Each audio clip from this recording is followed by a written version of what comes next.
बात है, positive way में बता दीजिए आप। मेरे को ये लग रहा है कि दो कहानी इतनी नहीं है जितनी एक ये 3 मिनट आप तक पहुंचा रहे हैं।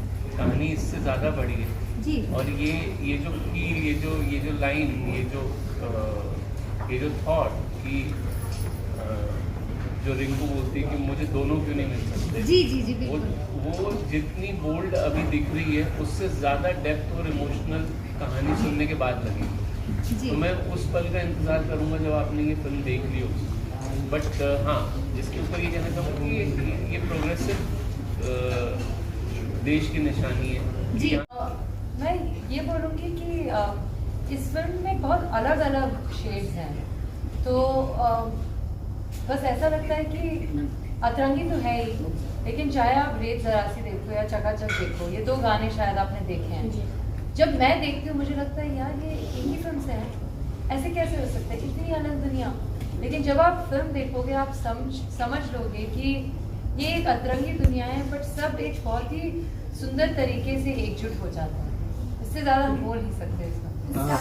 आई थिंक कि एज एक्टर्स कहीं ना कहीं हम अपनी एक जो झलक होती है वो शायद हम अपने किरदारों में लाते हैं, लेकिन इस बार ना हटके हुआ।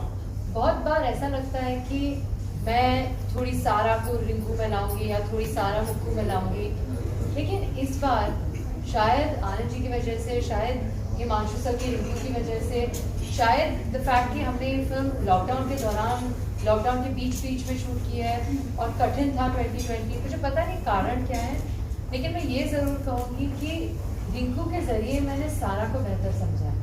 जिस तरह से रिंकू बाहरी रूप से बहुत ही बोल्ड और कॉन्फिडेंट और श्योर और असर्टिव सीन करती है, और उतनी ही अंदर से शायद वो डरी भी रहती है, शायद वो इनोसेंट है बहुत ज़्यादा।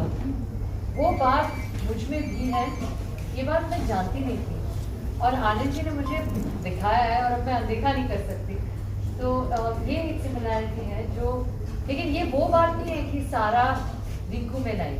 ये बात ये है कि रिंकू ने सारा को दिखाया कि ये सारा में हमेशा से था, जो मुझे पता नहीं था ना। उस वक्त ना मैं खुलामे में पढ़ी।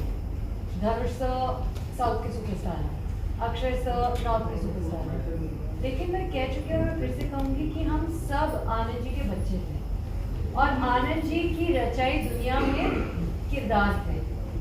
और मुझे पता नहीं अगर आपको फिल्म अच्छी लगेगी, हमारा काम अच्छा लगेगा, लेकिन मैं इतना ज़रूर कह सकती हूँ कि हम तीनों ने इतनी सच्चाई और ईमानदारी से अपने किरदार निभाए हैं कि उस अपार्ट फ्रॉम लंच ब्रेक ऐसा लगता ही नहीं था कि धनुष सर है या अक्षय सर है या सारा है। और लैंग्वेज आपकी मुझे इतनी आसान है, क्योंकि आपका जो कॉन्सेप्ट है लैंग्वेज का, उसमें जो बिल्कुल आपने डिफरेंट बोला था, किसी फिल्म में आपने ऐसे यूज़ किया, तो कितना ज़्यादा उसमें आपको प्रॉब्लम्स आई या फिर आपने मज़े से उसे बहुत मज़े से की, बहुत मज़े से की। जिस तरह से हिमांशु सर ने ये फिल्म लिखी है, उनके डायलॉग्स ही इतने मज़ेदार थे, और फिर एक बिहारी लहजा भी था। लेकिन लैंग्वेज के बारे में ना, स्पेशली धनुष सर से मैंने ये चीज़ सीखी है कि भाषा उतनी ज़रूरी नहीं है जितनी भावना और आँखें। तो जैसे धनुष सर और मैं अक्सर अंग्रेजी में रीड करते थे, जिसका सामने वाले को लगेगा कि कोई महत्व है ही नहीं, मतलब क्या फ़ायदा, लेकिन फ़ायदा है क्योंकि मैं उनके इमोशन को, उनकी इंटेंशन को समझ गई। अब उसको दर्शाने के लिए फिर हिंदी, बिहारी, तमिल, इंग्लिश फर्क नहीं पड़ता। ये थी कि आनंद जी ने सच में बस हाथ पकड़ के ही walk me through every emotion of Rinku, और अगर मैं रिंकू की इमोशन को समझ सकती थी या समझने की कोशिश कर रही थी, तो उस वक्त मुझे तो सारा को तो कुछ फील नहीं हो रहा ना, सब रिंकू को फील हो रहा है, तो सब ही अलग था। तो उसमें मैं तुलना नहीं कर सकती कि क्या आसान था क्या मुश्किल, सब सच्चा था उतना।